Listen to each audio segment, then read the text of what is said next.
Muslim State College Kofata Motors afe Sansuna Jubilee Hospital ya sabia mapane okon ma fitutiri bepem wonase ya de nba bia hye bia won be hye na afi o matimi so aboa mo anya pomde mapa na enei enwuma bi hu aba eye hia anase ye hia nwuma bi na sa nwuma no se wo eda won chances si anase wo hu akwanje bia wo de ba watu adi na ebrese mu no yebenya to boase ne akyerkyere mu ede amawo DH ewo Facebook ni YouTube search Ahenkan 93.3 FM yadem capital letters atwa kese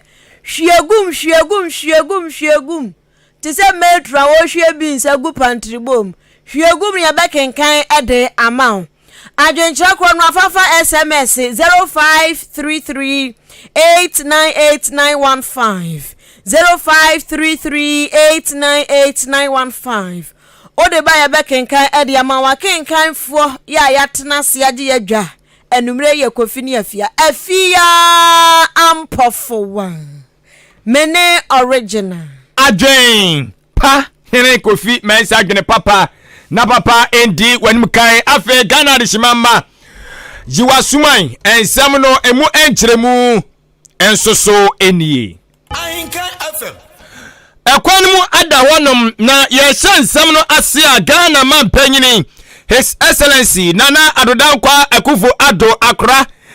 nanu a kopiem ewa South Africa ni ajeje aja entoabo kakra akra guso a ekoso said ya beya omanyi yeso ye betimi ahwe ne apane pharmacy brenti na akra wade aproboi ede ahihye so a enya asem ketoa na dwumadi awodo na akra ne animonyam ekwakwata akiri na dwumadi ba ko a eno ekoso a akra kwagina ase ede nsema wodo ede atudwa eye dwumadi a wo chese wei eye bra wono all pie dwumadi wato di se Society Foundations Global Initiative for Reinstitution of Africa Cultural Heritage. Na sa dwumadi we kra ne de no kwaso wo eye omakoko ganam ya no ya ansa kra na wo babe tu eye anamo kopiem e South Africa no enti akra sa dwumadi no ase no ene odi sa nsem tu dwa wotem ese sa wo hwe abibiman atete ni atepo ya kwasi broni hwentia de yakom a na eya pa ye peso de ya nse hunu bi na mom ye nananemo ensoso wan mo fatete mu their friend says slave trade no ya de eya bibifo ekwa akwasi broni krom akoye eye sabi mkrutu dwuma ana edo mo ekwa akoye adwuma chese anu oden eso che wo mo no wo chese eya de bia edi eya bibifo nya pa enti wono de ne nsem kaye nyina ya ba ko pe wo sre edi ama eye abibiman se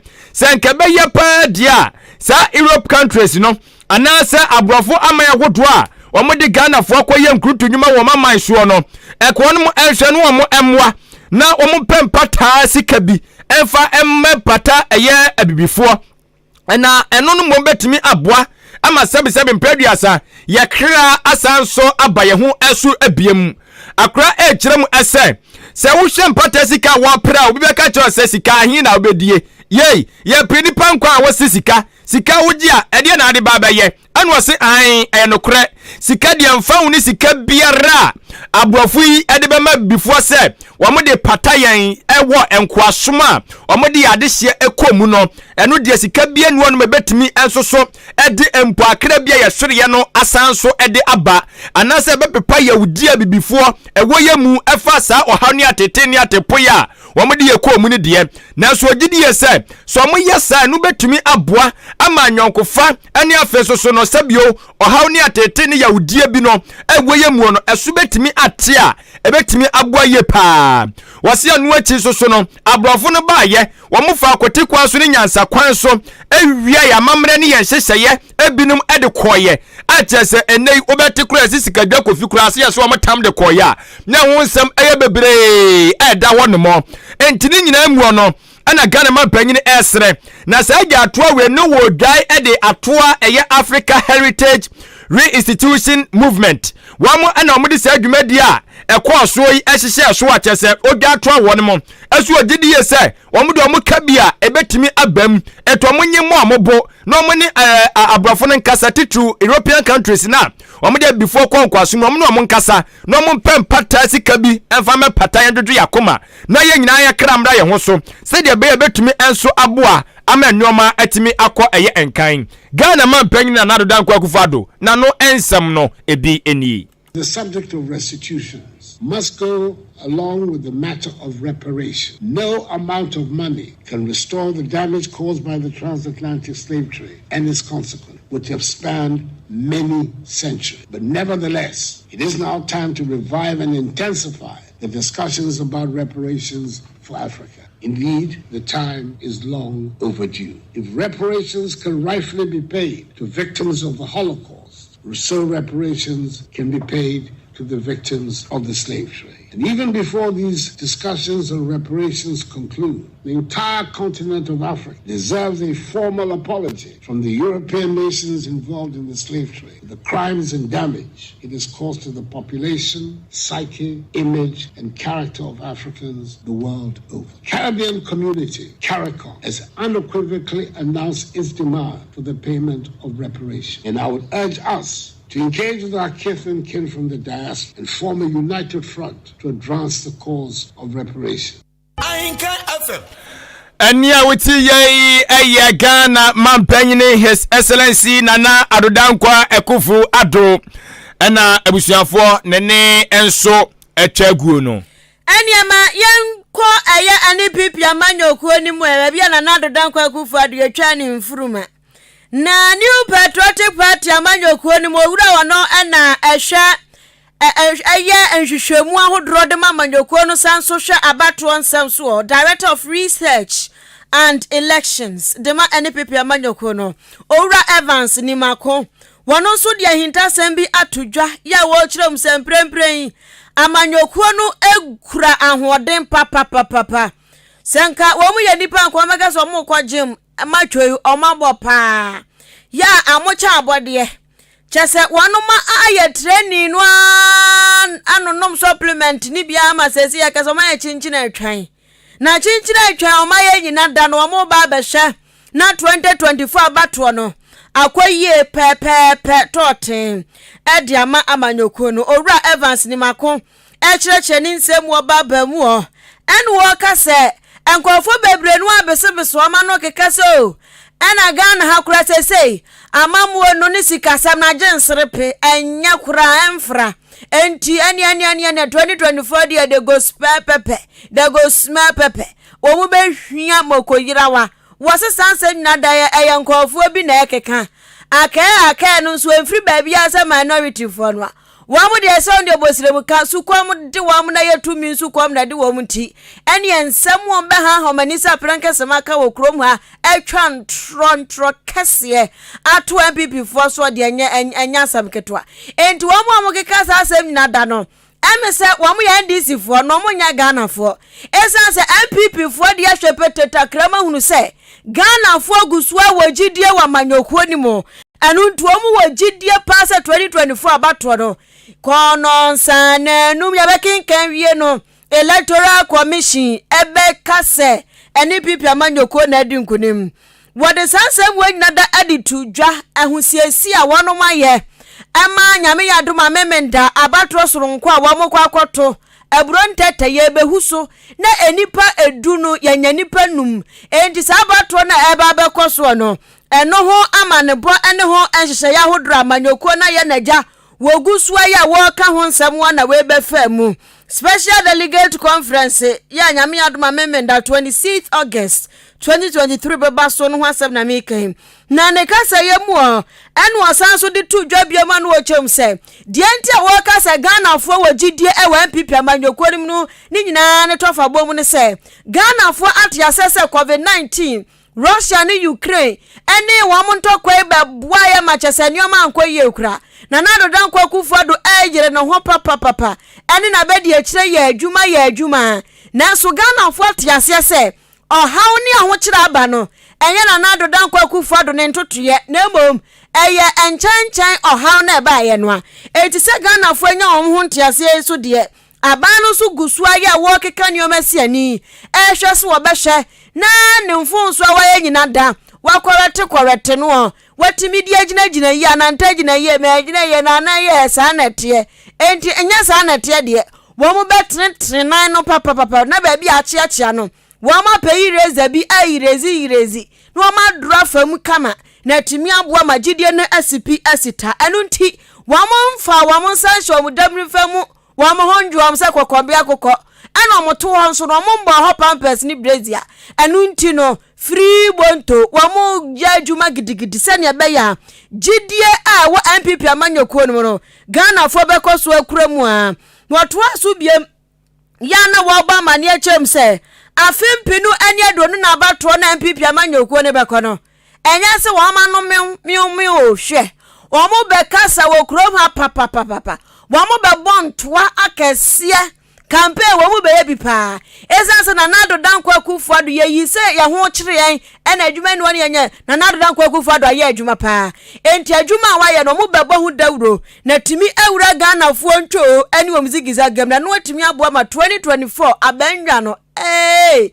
MPP amanyokuo na san hiri atena so. For every stage, each stakeholder is learning from the challenges that confront us. And so for us, we are very certain that even though there's a general difficulty that across the world and Ghana is not out of it, going into the next elections in December 2024, the story will be different. No election has been won on a silver platter, and no competition. You won't go into any competition and win without hard work. And so yes, we will brace ourselves with the difficulties around it. And I'm saying that winning elections requires some strategies. And the New Patriotic Party is ready to put on the table. We are going to go through all the 38,622 polling stations. We are going to go through all the 6,272 electoral areas. We are going to go through all the 275 constituencies. And I can assure you, the New Patriotic Party will pull the numbers. And by the time you collate the results, you will be our witness that majority of Ghanaians will once again endorse the New Patriotic Party. Ahenkan FM. Auntie, no yamfane from sa ye huri ni aso. So be tam akunya na tena so okrom ha se mampani no. Ewa manyokuo bi di mu ono se yamfane totoro ba. Auntie wamani abrepa ye adwuma wo fom enche be pie ni kan so nipa wotini nkan aba ni hwehwemu ni abato ho nsam so a ono na ya pani agya wo hwa toto sa nyoma nyina edema NPP amanyokuo no owura Evans ni mako na woba asem titru nti a wono mu chia mu anu nti sansem we nyina da ebobo ba ye no mekire special delegate conference abato soronko a ebekoso nyame ya doma memenda eni wa ma ho buwa ni ade no so no eni wo kirechem se mprempren tactical arrangement nya de agu akwan mu kama na wo moto aba ni wia se enum no mope enum no so bekọ November akwa akoto omo so kwa akoto ni yeyi nipa ba ko a wo betu franka de amanyoko no a MPP amanyoko no se ye bekọ akoyi Canada se bekọ akoyi bawomia se bekọ akoyi hwan Japan nipa bia ebeyi ni bia amanyoko ni betai oni anachi womonka se ediwe na yetete ye diwe na ye pena wenya na fufura kwa akwenya dabi nipa bia ye betu aba na wi asone so awie na wari huri adi kan se frankatufo no MPP amanyoko na ye krado so betai nipa kro no achie na atimi aboa mama atimi anam so akwakwanso ensisa hudro mu na entoabo esefata no woma timi dia kwa akohhehye so na timi aboa emakunwa no a wamo epre se ebeka amanyokuo ni mu na breaking the 8 na baso no enkwankwa ye se wode wano don wura ebi nwa dabi womo de omo se wode wano don wura ebi enwo no omo mpekora mbe so mbeto omasum adwumaden enehianti womo be ye adwumaden e dia pre to me. Whoever the party is elected as the presidential candidate will be sold across all villages, all constituencies, room to room, voter by voter. We are confident that we will get the numbers to constitute the next government in 2025. Nipa Wutini Nkai, or your Director of Research and Elections. woyɛ hwehwɛmu esan social about one some so the New Patriotic Party ene pepi amanyoko Owura Evans ni mako na yewo amanyosem ni mu a ye free eye osoro kokroko amanyoko no aso ye die na ye de ani kyerɛ mu okyinie akatamanzo amanyoko National Democratic Congress NDC mu na semno kazi amanyoko no gwa hoboa so omani abrete se krodom obizo mo se adaye omu kyerɛ mu se opanyini bi ewo Ghana hanoma ye de oman no sika ye de amane se wono hwe so no odoto nneoma mfa mayen na opanyini se de wodoto nneoma no enyenyenyenyenyenye enyes sikasam de adaye finance minister Knoforiata muni ni asem ni no so Knoforiata asem no dom de ato baabi one de omni ni bedi asem no later na sisia no de ne de wo apaso no eye de wono ehwe oman sika koraba ta adwumade ntoto ya ezo Bank of Ghana Governor no Owura Dr. Ernest Addison omo cheso omo ni na anya na omo kire mu se opanyin no wo ye nioma bi a emwa Ghana nkoranim de di kan opanyin ni babu nkonta wo ka kire Ghana fo se omo aso ya no omo dwumadi omo die no omo boka afipinu ni aduonu mienu omo boka a chese no ebro America dollars no 60.8 million we di asem nie Ghana fo binim so omo ntia se titru ni handisi amanyoko no yemfa no nto nchayan omusa so mo fo maso entoto fam no mko tietie mu a eye asom na risk asem adumade entoto yaso anase asom ana risk ska kuraba tan no eso no omusa so kire mu se omatan ya omote no ade se omusuro se de omusha dan ne ya bia ne se de se be ye na wansha asase wuso betime adwida na gufom enti sa na tie de omusa si atan foforo yo yate na omubusa mo se sika se na mudi sia omo se America dollars 250 million na omo se Ghana sabre no mama ya dindindi yi ya no ne se na amene etiano na akanya NDC amanyoko tito omo mra sebedwafo no aye from se minority no omo so mba wosu omo ho omo be seki omo ho omo be yo ye chenchenche pa edi a kire Owura Dr. Ernest Addison na pamfo no omo hwa de omo apini ho na edi kan kra no mbe bo kokko eka kire opanyin ni se ekebe kro no akasa free ni pem na ka de on fan krata no fa tredua no no tintim sem gusu fa kuma mampanyin ni se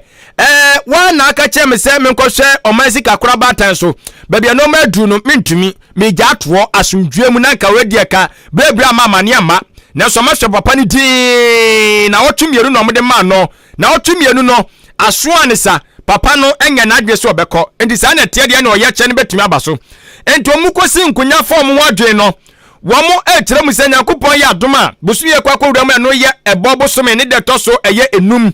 September 5 2023 won be yo ye kyere na sadia Ghana ya mamra no sibi asise no eba no eye oye kyere bi se na ewose ohwe na kohu eye bambofo mo mo beje ban na sadia be ya bibia be koboko ne sa yo sunti no omunam eye amamra kwan so ede nsama wodo akwadan eye police fo so omsra wo mo ombe so me ye oye kyere bi no mehi omo bambo na no na police fo so to omo sade frɛ eye amanyoko mpanyfo so omo mrai no mu nyina nsin kunya omo to adwene no mu ba bi oye kye no omo de efa sade be ya asomdwe beba ampa NDC amanyoko ni mpanyfo ede ose ye woyo ene enne omo kopie mu ewo apolicefo akache omatana Kasiebo wonka buni mantamu no omo kosin kunya na kunya sie ni ba na wiye no opanyini ba ko wono NDC amanyoko di mu ntintima pa woyamra hyebadwani di ma de hwomo elembele abato mpesu aso ato mantamu wasanso deputy majority leader na enu ye Owura Emmanuel ama Kofi Boa anu oni semtrafo bon komo no ochiro mso no shaking kura yene police focus ekosi nkunya no yenyina ya tiase se oye kire no ebeba so na eba so a apolisifu akire yen ekwan a yemfa so yeso ya kire mba bi yeso ya pese yefa yenyina ya dwa kobenkuro mu tinyankopon ya adoma 5 September ne de red ko jani tuntum bedi ahim ewo krom kampuni mantam a ene enya asem ketwa ento oboye nkyem no otem se omugina so die nyina no eye baako pe omahunu se abayi na nadodan kwa kufa de na pamfo omo bo man na bro papa omo de Ghana fo eko ohia buburo mu no mo ntena se nya hwan sa ama ne nkoso etuo ne ye tie omo ye oye kire no maka kire Dr. Ernest Addison na pamfo omo wo Bank of Ghana say eye bebrom do man na du na ye omunya atraye ho omo nsori atraye ho na so omo fa omo dwumadie enso emfa enwo na owura Emmanuel Amaboa ne nsem no ma yentie. We wrote to the police service to inform them about our intention to protest on the 5th of September. We provided them a detailed route of the path that we will go through during that protest. We were invited by the Ghana Police Service this morning at 10 a.m. I'm happy to inform you that we will engage in very constructive discussions on the planned protest. I am very happy to inform you that the engagement was very cordial. The police service made some proposals to us, and we also insisted on our proposals in terms of the route we have. We concluded the meeting that we will go through the route that we have proposed. And so everything is set for our protest, which will be joined by thousands of Ghanaians to express our revulsion at the ugly and corrupt activities that has impoverished the people of Ghana. And this will happen on the 5th of September. Ahenkan FM. Opanyina within nkai wano anadom keto amrache begafie no waye wamano banu dani abedechire deputy minority leader kafra minority leader deputy no waye amrache begani di madisho mo elembele abato mpesua so wonimanyafo ama kofibu anono na nanu si ya pe sawo mu kwo no enya ndisi mrache begafo no kwa na koyo wo shi ugbokuo ba kwa ya from say Arise Ghana na omosusu mpanyifo di akire bi na ompanyifo ne mu baako eye Owura Bernard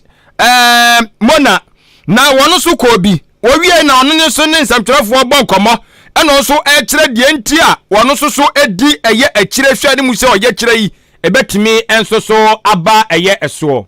When commercial and other development banks are in liquidity crisis, they cannot rely on the central bank for any salvation. What that also means to us ordinary citizens, and that any one of us who have any penny in any bank, means that at any day there can be some difficulties for you. Because if the bank, assuming today there is a mad rush at any of our commercial banks, and that means that they will not be able to meet their liquidity obligations, their last option will be to go to the central bank for redemption. Here we have a Bank of Ghana that is already running at a loss and it's in debt. That insolvency state put all of us and our resources at risk. And so if you think that you are not affected by the happenings at the Bank of Ghana, just imagine a day you get to the bank and the bank cannot provide you what you want. Ahenkan FM. Opanyini ono osubo de ebediano kafra ensaye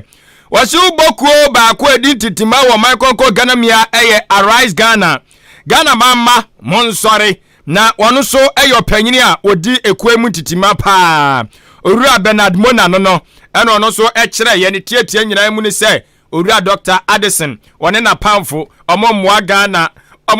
magana ngona nim ti saade a on resign tiawa ayiriyo ayire sebenta Tia baso. Yo.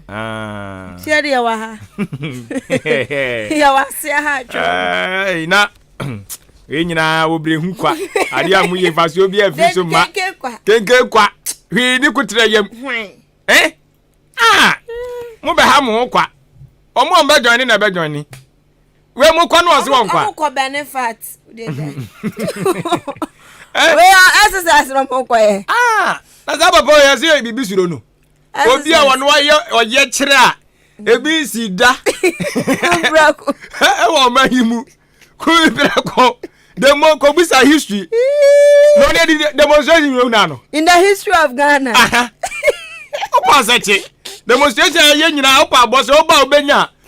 na bia de ye ne bloggers ya blog ye but ubo ayine kwa kumiprako tete atempo Wikipedia obekwa nada ho ati na ono yade yihu na no we ngona mo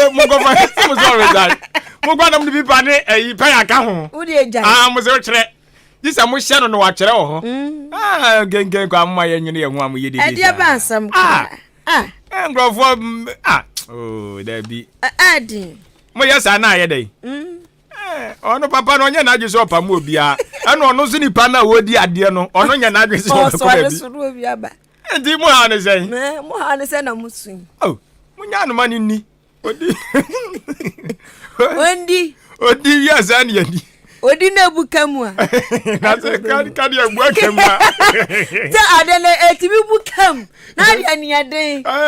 full speed na wudi ko na ubie na wudi ko bie kiss mo tete ayi kinoforiata sa agwesi bawo oh radi jagopo chesa bano be no opposition for ni ya mu ye dedo oh mo ken dia ekwesi se ya na nka mu ye ba ko na nka eso aba na osima me yani akama mento so akui so oso no ya bona yi fertilizer baba still odende MP say one majority side did na sorry tiaye entimi adengam Eni mi double so many na no de o ka so na ni dia Yesu Kristo ka so na mi double so many dia wanya papa o de be ye bi enye Nyankopon say o so na ni wa kwa say Bible mi say Solomon hwe Solomon ni omo ye aso still Nyankopon say mi nti Solomon ma wafa ni nyina echi obi yire wafa o dwade na ho ye na kono ni nyina o so na ni solo sabi pepepepe tie die solo ne ken amafo be me ya 10 ye ho ni nyina no nye yasem o so ye ni ngo ye so no mpa mu ne pa de ya mo ha mo ho keke munya wa se mo asa bia mo adidi ama ahye mo so na mo so mo adidi ame no mo o mo pese aja mo ye didi kakra mo ye dede na ni se dede dia mo ko yasebu abusia Ahenkan FM ampa na ya tuaso ewa Kasiebo adimu a ye wo kurom ha asam ye wo kurom a Bank of Ghana for asemi a minority for ani afechiro mo ho mo kan nyina ye sika korabia hodro wo kurom ha sei no se eka se chese emu hihye ya no ka se ye hwene hwehana banks nketenkete ampanifo no yama wa mo kwan ayade omo pa enkofo sika ebe hyimu no tina Bank of Ghana nufutabra ba oye no hu se ya oboka minority fo ani abrise koi na ya baka ya ye wo krom ha ana ade bi ba ya se ya bank yo se ya de ban yo e bai eba na edi mieru nkwa na bai Men's Bank ana di kan bai ani asesa no entroye no ani asesa no but pronunciation is the same thing basre for twene ana almost sa Men's Bank ne ya ne Men's Bank just say ke na mane ke ni danisi ya hono mu na afedia finally it's about to go down ana Men's Bank no edane Men's Gold ade na dane ne humienu aba dane Men's Gold Ghana fo chese popo brimbrim antimi anche nkofo ahuru se ade dane ne hu se frishiabu emu me anya very very very careful why na emu nsam pe de wa na Men's Gold ne de nam no e ma ne chinkofo adwen papa e ma ne yankofo de se dabi Men's Gold di ebu be ye de wo de ba ko kwaji du maho du anya Ghana fo ja ebu faso ena ehurei na ebu faso na Ghana fo di sika ekogu Men's Gold na de antia se omsesa omudinu sa mienu ansa na bewie Men's Gold no na omne Bank of Ghana fo anya dako esanse no omumfa nkrata asem e papa anya adwumanti na Bank of Ghana fo tata wo mo ti akire omdan omho anom be dane Men's Gold na nkofo tudi akire tu ya wo hono wansi Men's Gold na lucky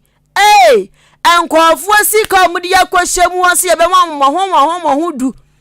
mo nso mo wotwe enti kofo sika omudi ko gumu akrom afede tomni bi wo mo no mo de bom ho asafo hin se misika da Men's Gold no na afede o ma no dwom esansa wo ko kampa be ka se wo ni brefo pa kura 1 cedi kode ko pet 10 cedi ti ms kafo bebre ye di nanso loki na de no wo mo ade so fo bro be wo mo omuntimi mi o ma no nka se misika da hobi wo mo afede ade no fro wo mo no fro mo agya mo de omutimi ka se omutimi se yesika da hobi enti ya shadanya agree customers ya no mo de esu ya se bi kura afamu awu ni ade a ne nanse da so wo no mo aya yesi asem da court ya kwanebra na nipa ono na kofa sa men's go do ba ye na napia mensa na mo1 sa papa na mo an ya hono mo enka bi shembo enkofo sika akam emomu su sika na mai ya so wo hono mo ase upese ohunu time wa sika de baba tuya 650 Ghana na reactivate ene usika no ya bechiro date ya baba ne enkofo se mantra makwe wabo musika hono obi no atua 650 yes mami date na adie no euro as a spending omo cha lottery for na you know mo spending spending 2025 na na mo abetua ne ka obi dia 2024 obi dia 2026 asam ni baji boom ne asiye second scam o na mo na saka ne hu abia wasa bebu nkofo afaso o nani ase dondo fruit gale ti ani afro no ne no chese nani afechire no papa na mo ankyere se mo na matwuma no abia so kansam na mo na bu yan afaso bukata na mo antise no ose ono na tini gya ho no onim se ne pa hyehye no na ya ka ne yesi why na must go do gu ye ne ho ayira no pa wose ye ono a ne ho ayira no papa na setere ne ho gu so dare no enti Ghana for ya mo nya asem a mususu na monka watwa ne nsam so bia se Twitter tweet no so eni abefo ntenta kese na eskafu adi wo magronti eni wakọ so keka ne nsam keka ya wo kirechire mu se onu ye kase he ni nkuma ne nsofo ne nanfofo obia nkofo bebre onini mo bebre duom sika behye men's gold nim enne adwuma ne gu ye no akwakwada no ohaw kase ye kase onu ankasa kura no oni ka wada mutwi ekoba osi na dwapade sanse ye de abande ne nsa ato na dwapade nyina so ntino waloke wontimi mma enu nti se ya wote se nkofo se na mo antise na mo ayese a ya na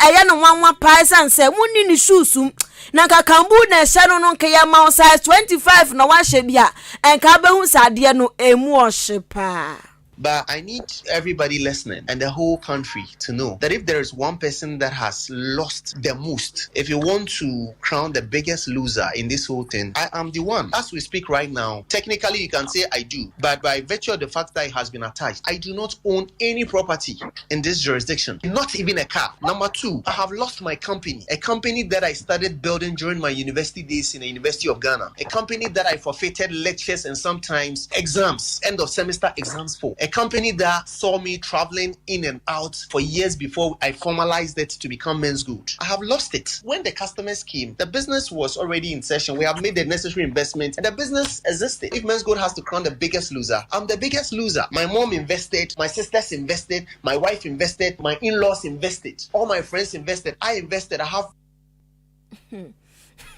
My mom invested yo nipa wutini kan aya pani kwankyerefo a eno ono ena da Men's Gold aguo no na da no owura nana apia na mo1 na atini kan na kurakura mu wo kyerɛkyerɛ ose ba ko no kan de part 1 part 2 na nkasa ne etie. People have lost. Yes, I regret. It's unfortunate that this whole impasse has made us lose value, us in resources, money, investment, and what have you. Any power tini kai no na ye executive officer at the Men's Gold adwumakuo na aguo no nana apia mensa na mo1 ayade nti oso no so aboka ho oni card nti customers for nsan toka ma no 650 ko monyo monya ko bobwa no ya baba ku bi ene se manu oh baba na okopeso data ba ku bia achokim ene se mo de na mu obedue julo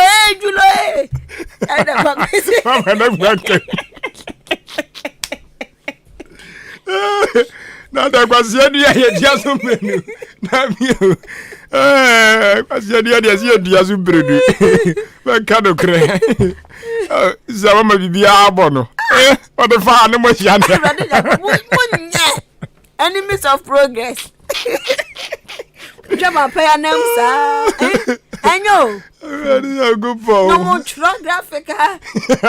Social media nam ha bloggers see the name subtrofo say na mo baby bo part 1 and 2. And a papa sick is ya. 650 obi.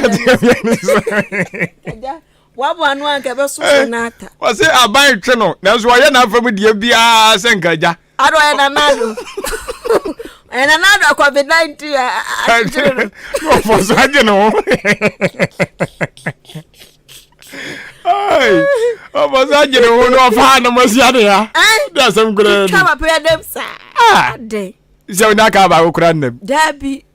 Oh, on top again, the way. And you're saying now he be a moment to piano. Or come from my husband. See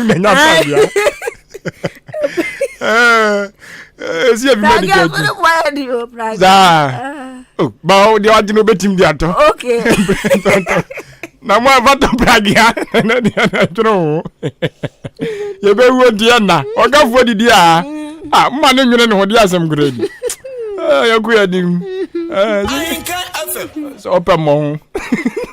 Are you for the no sports one? Me say nkran. Na fe men's god ni case ni buy.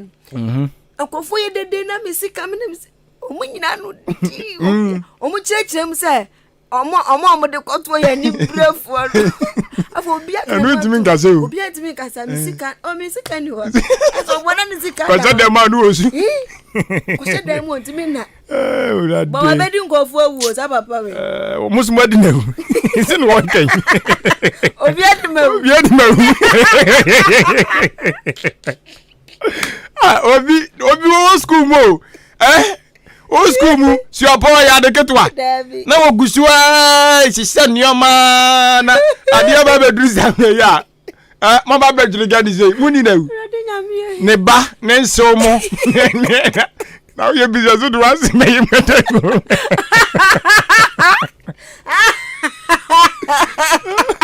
Do once me dey see your brother man say your brother. You both need.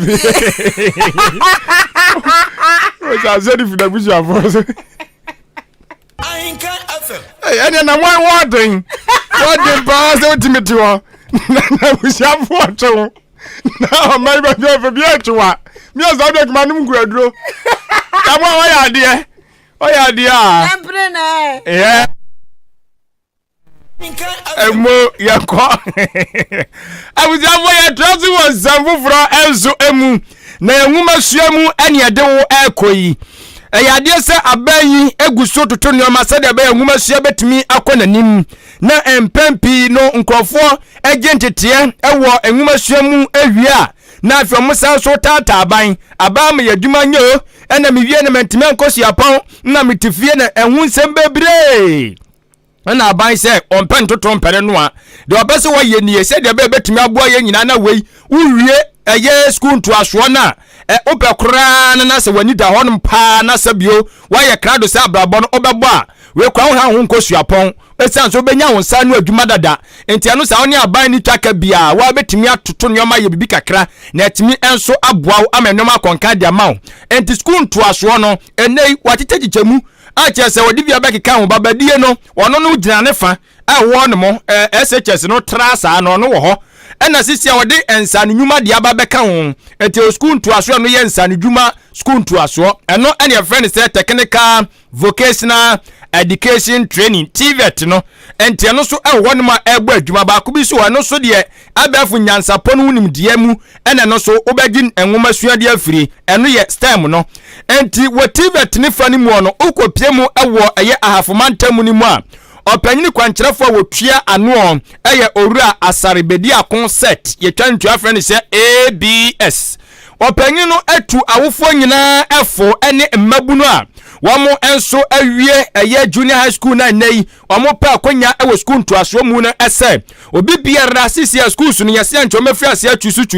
se wo yi school su na hunu se de beba otimu kane eye de betumi aboa wa uwie a wa betuma bibi kakra ama wonsa akwa no enti ono de otu omofo se technical vocation education training no TVET no eno ena ye school so asisi a na wose omo hwe no mde to omakoma so no mu etusuo na timi enso aboa mo daate o kire mu ese TVET no aban de ba sese de be ya eno abetumi aboa mo obi atimi anya ono akasa na adwuma wa bere won ko dan obi ansa na wanya adwuma enso aye enti wose we no ebeboa na ati unemployment sen krofo a omunya adwuma nya ekosoro no eba bete so amenoma so atimi akonkan enu ti wose obi biara oya wofo nko ade a na se oya obatan a wadaro mabomoden na hwese wo ba no se wo kosku ntoaso na TVET no obama no akwa enu ebie na timi enso aboa ne daachin ashase omuko school ni esre wo mo but they became big contractors nti se wo ye TVET student a enche obeye o contract adwuma e wo man mu awofo mese nnei se oba be ko school awie na obeba betena fie de na o ma no fansa no nyuma school na aba na ye ka ho asem ye technical schools no ye vocational schools na unu hu da biara da okọ school no na okura ne nsa no adwuma owie a de nka bi a o pese o de to ano so a ahoden no nhyɛ da ni ho kese no kutimi de ma ne hyɛ na adwuma na se okosua afa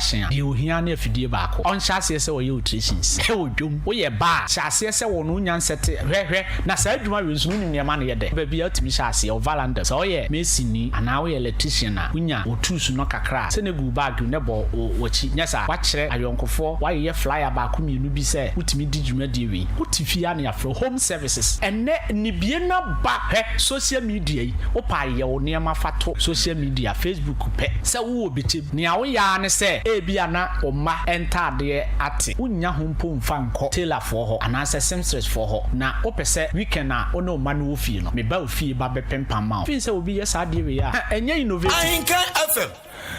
na opanyini sari bi aka ho na wo kire mu ese abande hyehyeye ne amane bia de agu akwan so ehwe so baboa ama school ntoaso nsa no dwuma de no eno enso atimi agina brane enu ti osrese bakofo nsa enso nyame kata eti obia nya na famu de ankrankra bia nsamtwerafo nyina moa ye ba hu dawuro no na ososo a wote wo man ni mu no ososo ye wa fam de na ososo adi hu adanse pa na atimi aboa na nanom nyina fo ma no entum bi se de be ya eye school ntoaso no nsa no dwuma de no ebetimi enso agina brane e wo mai enso emu owura asarebedi akon set and also bonchirimu ni sei said the kind Oliver Twist always asks for more baby ana fin say ye nimpo no on cross and the adesrede bi toto ye nimu a ye ne mpanyfo tu ho anamo nti baby ho nso ana wo no infrastructure no of pompa team is not exception e ka ho bi but e tu anamo me ne honorable Benjamin Seche ne honorable Collins of Finam nyina ye din komo say me ka say honorable Collins of Finam crowd en chance bi ana ye hia say ye de couscous no mienu no odi ho dwuma ama ye ya honorable Benjamin Seche nso no watimi ne ye deputy minister of education in charge of TVET ye mami gift amp of chim edin komodrum pempenso bi a enhema bi a ye hia no ye technical schools no wo bichim ha no enche piensa ebeka ni na minister no kra no enche bi aso besa ba probo a ba be piem e wo sa schools mienu amakan nyina nti egu so niema no bi ho a ebe hia se be konkan pa ne asre nananom so form nansi from school no wo mo edom da school bi e wo kro bi am na nananom de ati no nananom so tu anamo na stakeholders ahodo e wo ha no bi ti se MP ti se municipal chief executive bi ti se regional minister yentu omo so anamo bi ti se ya so ye wo ba de how bi ba betu ye nimfa school bi e wo wa so ye ho a asede se ye so ye man ye director general asote no so eman minister of education so asote ne krakra mu no owura asalibedi a concert de to so ekere mu ese aban no san so ye nhihye bi ehwe di mu se wasan so beboa na wonom a womo ewo age nimdie no efa se ebia yemfa leda yemfa nwunu bibi ya ha yansene akuaba ene saa nioma no wose wonom so so de na aban hwe so de ba beka TVET no na no so etimi aboa hairdressers, tailors, seamstress, any plumbers no aka no. Ye register wo under TVET no. Na sabi, wo se wo ye mason ni, wo se wo ye carpenter ni, ya akonwa ya tisui ma yenhwe na yenfa abodin krata ma. Said ye be ya, sa akonya bi pie na se ye fa nkrofo adwuma mu ama wo ma ba be ya adwuma wo certificate na e bia na ne hawa ni se wo no wa nko true formal education no. Oni se ni be wie JSS, ni be wie SS, asana mo kosu adwuma. Oti brofo kama. Enti ne hawa ye se oni certificate bi amu odu se bia na ni montofo ofa nkrofo mo ye electricians a omo beje certificate cause omo pese omu sa ampa wo go through education na enkan no obi kokosuya electrical work obi nchen a onya certificate bia TVET aba ne sa masters ni nyina be kwa pamba kwa ma masters no e de omofra no aba for training no so nyese enwoma wadwuma na wo se wasua wo ye practicals ye training officers wo ye office wo omo ba behwe adwuma no mama tax ye pa cho bi asi edan kodu lentern na ye ne yemfa ma wo certificate eno ene dwumadi fo fra ya san de aba be bo artisans magazine fo nyina e hye ase a omo nyina no omo e ba be kwa pam said ye be ya omo so omo adwuma na omo ye no ye de ade foforo bi ba be ka omo ho ama apeja omo mu pa Ahenkan FM eni a wuti ye woyo panyini kwankyerefo a wono ana etua school ntoaso a yensa ne dwuma edie no ano e wa hafomantamu enti Kwasibro say regional director of technical vocational education training Orua Asare bedi akon set ana de shimama wote ne nka no ma yendi dwana fe yentu asoe Akim State College eyesuapon abuwe yempatem antimisra wa wie SS ya na wo pesuapon akwa enha ho nkokuma na omuni University akaba chirimunti bibia ye kamapa de obetimi ede apply ni SSC wa C ABC ukura bi abetimi apply o ya final year student a wo hwe animu asa o results beba wonso obetimi apply HND holders betimi apply diploma ni nyina betimi apply wa 2-year top up program afenso ICAGH ACCA CIB CIM ne de keka ho ICM ne de keka ho nyina so ubetimi e apply mature student 25 years de ko wo cultural exams na fa wi afi ajo osuapon ni mu enu ampu hia so de wasi results wo fo awabo ene wudi awabo nyina emfa ho de hia se wo be pass exams nti mature student enso betimi apply weekend programs so hon TBB ni a untimi anja wadwuma ho enkonkwaji adesua na wo de no wakọ no weekend part time kama na udem mesra se de maka kire wo no omunike university fo akatum ti bibibia obesua no abodi nkrata ya de bema wo no etise de wakọ university pepepe baabi a wo beda wo dabrem so de ye be sorto kama programs a wo mu ye bi ni business programs ni tie BSc accounting BSc marketing BSc Banking and Finance, BSc Human Resource Management, Engineering programs ni BSc Electronics Engineering, BSc Computer Science. Na bibia enye kama mesra omo form so no. Ubenya bi ato abefo ntentan kese no so ho de onya akoyeja pepa www.asuc.edu.gh www.asu.edu.gh ana kwa mu campus ewo achem asene eho okonso abenya forms ni bi ato bibia ni afre 0558 633 957 0558 633 957 ana 0207 163787 0207 163787 Akim State University Discipline Excellence and Development Mesra wa wo pe ka ho nioma atwa eyokofata motors omoton V8 engines ahodro Nissan engine ho spare parts nyina wo mutonton bi so nata engine spare parts Toyota Cheseka sa ba nyina wo pe ho nioma akade a ukọ Kofata Motors a ubenya kama pa ato Kofata Motors aboso kan enkrampumpu mantemo na abehu Kofata Motors bibia ni afre number de frame na baabi a wo bia ombejo so topapa preko ento nketenketi ne bo ebe de men say lorry fare so obeto no tanwenwe na emmoso mesra wan kran de ne ekofata 0302 689 0302 689 689 Jubilee Hospital Kafra Jubilee Hospital ya sabia mapa de shimama se okọ no ma won enso so ebetimi aboa wo yade bia bese ju ni padua eboso ofiti utiri bepem na ase wonum ebehwe na wonum enso etimi aboa ye pa etimi pacho se ye wuti wonan ukotodwe uyam wonsa ba bibiara a chese ohuni se wontia po na se honum enkoye mfama wo no bomode Jubilee Hospital na woso duani enso ekirimo na wodu ya hye wonum a ayarhwefo no eye wonum a omuwonim die eba no eye apomden dwumadie ne ntotoye enso emu a omudi dwumadie damu ni nyina tidomu no brebia beduro bia no okwa wonum so ebehwe na omatimi enso aboawo na mepacho yedi mfidie mapa ede aba ye na hye wonum a samfidie we no etimi hwehwe ni padua ni mu sabi ojonso wajana mu na etimi hu bia yade no so etimi ehye ne etimi so apa no so ano ede amount laboratory no mfidie guo anya asem ketoa ni nyina ye wo se wapomde be konkan entira na enu achi ye hwe wie nso a se enuro enso so ho ensem ye be wie babu abekone atwenu na ma se kone koto abontene eno bekọ na hu nse bebre bi wakọ abekọ na wunya bi bekira na onya potworo ho na enso so Jubilee Hospital de enuro ni atwema no na ojiwundro na etimi enso aboawo oye oba no afafura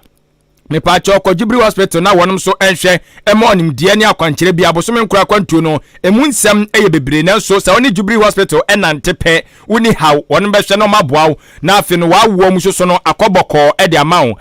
postnatal care no so abofra no nyakopo ya adom na owo no beto atasfo asase so a ohia nimdie bia no so betimi aboawo wo obatan ne abofra ni nyina sanza abofra no oba ni mpom nya denti no wanya nimdie a wanhwa na akire asem na akwa bibia ho enti eno so oba ye behwe ne atimi amboa kama ye wo theater ho ehonum na operations ahodo me pato so wapira ye hunam nani anase hunam emu ni nyina no yade se ye betimi ahwe na ya boa kama ba se wose ye de mpanie ene huma bi rodwa widie ma memmohu ye beye enso ama kama na timi enso aboa ye pa sanso na me pacho opemfo awa kan wonte sa bomoden ko Jubilee Hospital ho ya wo free wo kwa wonem be hwe na matimi aboa na wawo afa ho afa ba na timi enso aboa kama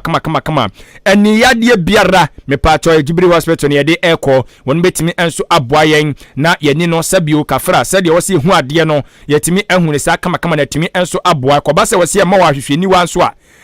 anase wose yema ogogo ni bia spectacles no ne nyina no sabetimi enso akabi kama no atimi hu ade na no ma konkan ede amawo enu achi yade a the friend said diabetes na hypertension so ha dwene pa yade we bo no amoni amawo so ede obekọ nsie do ntantam so enti edafiada ya yidi asiwo no ma yade ehwe sa yade we enti ya no ahye ne so enso ede amame ye pa aduane bia bedi e wo Jubilee Hospital bia no ehote yepo udia emfa yade bia so nsa famre oni padua no apomden search ba health insurance no aban de ne ankrankra de ne eye adwuma gidigidi enso e wo yaso ye hɔ ne mo wodi wani kire mu e wo dan boabo kwantempo no eso amantra bridge ne so wɔ no ma enti se wo free eye odan na wo ba eye aboabo a eno eye wonsa odan na aboabo a eye wonsa benkum so enti na wa hye ne so de amame wonsa benkum so fi odan aboabo a sanso na fi aboabo na wo odan eye wonsa nifa eso amantra bridge ne so wɔ no ma 0244 575799 0244 575799 ana 0241 784645 0241 784645 eno ene ofrenko ntabudi a obetime ene eye mpanyufo a wonum ewo Jubilee Hospital be bon komo no so ahwe na wonum aboa wo na me pa twa daruma tie nkai bo na hye nso fama me pa ene ayade se ye hwehwe enwuma bi anase nkrata bi na sa nkrata no so obeka ya afe apem ahankono aduokono ensia 1996 afahyɛ bi ɛkɔ so ana no ɛyɛ kotoku festival saa brɛ no na ɔhempɔn a wɔte adwa so ɛyɛ ɔkɔfo aboɔ nana agyeman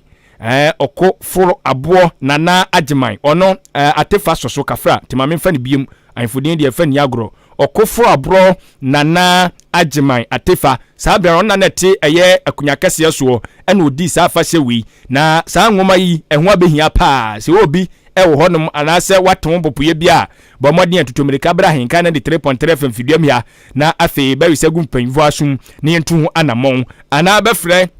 ɛyɛ ɔfrɛ nkontabudie 0244 87 87 63 0244 87 87 63 pacho nwoma no ho hia paa yantu aso baby yaduru ne die jise ti ye fa ma fa jise o bako you know Facebook na say SMS no ko Facebook way na nti ma me fa SMS no embra na afi yenhwei we see a frame kwaku flick na me wo ye anyinam kotoku na mo bo adwuma ti me bo maba so mo yere mo na mo bo adwuma den yate we see say mama mo adwo bra kofi ne sister fia Ahenkan Kasiebo ne de dem pa de dem na me enjoy pa nya asem ketu agedem na chese me butu a chese me so me enjoy Kasiebo no wo se enchia Belinda Boama emfama no ewo aduasa na wankasa wonfodi nso kora mba o ayo yate mamenhwe WhatsApp no nso so yi we say bra Ghana soldiers for say dey these people Ghana soldiers are going to fight ha okay yate one day once for ni diamba nti mu amose mo kwa akoko no wosere mu no yankoi Facebook no media ne nyina ma be doso pa na akua mo as usual odi aba baomia ho dance na na zeman so di aba opposite chronom market o se o mo so mo tutunsuo mu ne ayi mu no Nyankopon show mo so ubu kotapre ubu kotapre Nyankopon so show baby ntu do mo nyira mo no mtutu musa